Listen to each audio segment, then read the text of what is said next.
Greater Hyderabad municipal కార్పొరేషన్లోని కొందరు ఇంజనీర్లు పనిగట్టుకొని అంతర్గతంగా కాంట్రాక్టర్లతో కొమ్ము కాస్తున్నట్టుగా తెలిసింది. అలాంటి ఇంజనీర్లకు సస్పెన్షన్ వేటు తప్పదని తెలుస్తుంది. వర్షాకాలం వస్తున్నందున అత్యవసర బృందాలను రంగంలోకి దించి పనులు చేయాల్సి ఉంటుంది.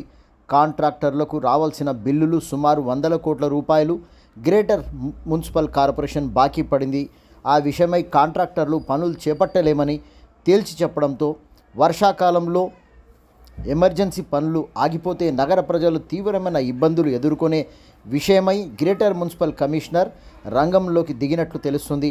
కొందరు ఇంజనీర్లు కాంట్రాక్టర్లకు అనుకూలంగా పనిచేస్తున్నారనే విమర్శలు తలెత్తడంలో ఇంజనీరింగ్ సెక్షన్లో పనిచేస్తున్న ఇంజనీర్లతో కమిషనరే స్వయంగా వీడియో కాన్ఫరెన్సు నిర్వహించినట్లు తెలిసింది.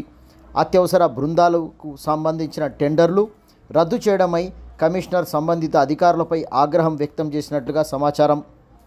వర్షాకాలం చాలా ముఖ్యమైనది, ఏ విధమైన పొరపాట్లు జరగకుండా చూడాలని ఇంజనీర్లకు ఆదేశించిన కమిషనర్ క్షేత్రస్థాయిలో గుత్తేదారులకు పూడికతీత పనులు, వర్షాకాల ఎమర్జెన్సీ పనుల విషయమై స్పష్టంగా తెలియజేయమన్నారు.